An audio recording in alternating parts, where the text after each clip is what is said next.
Hey everyone, welcome to This Explainer. Today, we're diving into a genuinely fascinating intersection. What actually happens when you take deeply rooted local traditions and blend them right into the structure of formal schooling? We're going to unpack a really comprehensive research study that looks at how traditional cultural values are being utilized to build a cutting-edge model for character education. Okay, let's jump right in. It's a pretty provocative thought, right? I mean, as our societies modernize and we face these increasingly complex social challenges, we almost always look forward. We look for tech solutions or new government policies. But the research we're unpacking today asks us to look backward, or really inward.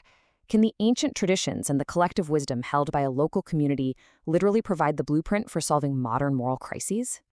To ground this all in reality, we're zooming in on Indonesia.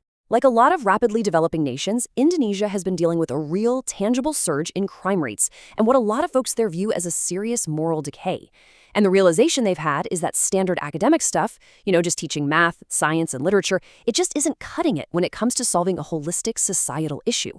Realizing that they absolutely have to develop the whole person and not just the student, policymakers have made holistic character education a massive national priority.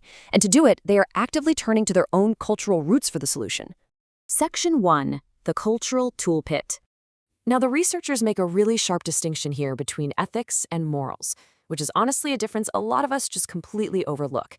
Think about it like this. Ethics, which comes from the Greek word ethos, tends to deal with abstract philosophical principles. It's kind of like modern, globalized academic detachment. Morals, on the other hand, come from the Latin mos or mores. These are the practical, on-the-ground, everyday norms that are born directly out of a society's traditions and culture. So according to this study, effective character education has to rely heavily on morals, that deeply rooted community-centric wisdom that actually tells a person how to act in their daily life. Within the specific context of this study's demographic, a massive piece of that moral toolkit is the concept of akhlaq. This is a foundational Islamic principle that goes way, way beyond just, being a good person. It essentially encompasses your entire personality, your daily habits, and your behavioral ethics. Basically, you can think of akhlaq as an internal moral compass. It acts as the ultimate guide for personal integrity, placing a huge emphasis on compassion, humility, and absolute honesty in literally every single interaction you have throughout the day. And right alongside akhlaq, we have indigenous cultural values like Gotong Royong. This is a core Indonesian value that is all about cooperation, deep solidarity, and collective responsibility. When you couple that with musyawarah, which is their tradition of collective decision-making, Gotong Royong firmly prioritizes the well-being of the whole community over the selfish desires of the individual. So the really crucial takeaway here is that these aren't just high-minded ideas. These are lived, practiced behaviors that have literally held these communities together for generations. Section 2. The Tanjungpura Case Study. So, to see this in action, the researchers focused on the community around Universitas Tanjungpura, which is over in the city of Pontianak. And they didn't just guess at how these cultural values were playing out. They went in with a super rigorous mixed methods approach. We're talking surveys with 15 Islamic religious teachers, 15 extracurricular teachers, and 30 public high school students. But they didn't just stop at the hard numbers. They also conducted deeply immersive, qualitative interviews with parents, teachers, and school principals. They really wanted the whole picture to understand if and exactly how these local values could be systematically woven into modern high schools. To figure that out, they ran through a very strict research and development process. Step 1, a preliminary study to map out the current educational landscape and spot the gaps. Step 2, the actual model design, where they crafted an empirical character education framework tailored specifically for these public high schools in Pontianak. And then step 3, conceptual model development, which is basically seamlessly blending academic theory with the gritty, practical realities of the specific local school community. And what that preliminary research revealed was just fascinating. Using what sociologists call patron-client theory, the data essentially proved that the formal school structure is definitely not the only authority in town. Far from it, actually. Religious teachers and, crucially, family units hold immense moral and spiritual authority here. It's this charismatic leadership that really acts as the glue of the community. It's what ensures that traditional values stay incredibly strong across generations, often completely bypassing the formal schooling system. So the real challenge they faced was, how on earth do you bring this school into this pre-existing circle of trust? Section 3. Building the cultural model. Now, this is where it gets really interesting because we can actually map out this entire ecosystem. It's totally fascinating to see exactly how a school takes raw, everyday community values and transforms them into tangible educational output. And spoiler alert, it is not some top-down mandate from a distant government office. It is a cyclical, highly integrated community machine. Let's break down exactly how this flow works. So, walking through the flow, it basically operates in three distinct phases. Phase 1 is the input.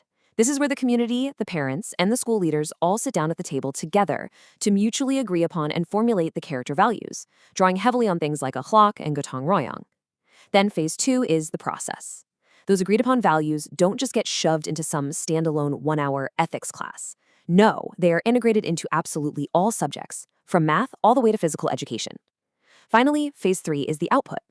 This is the ultimate goal, where student behavior organically aligns with the cultural environment of the school and, by extension, the wider community.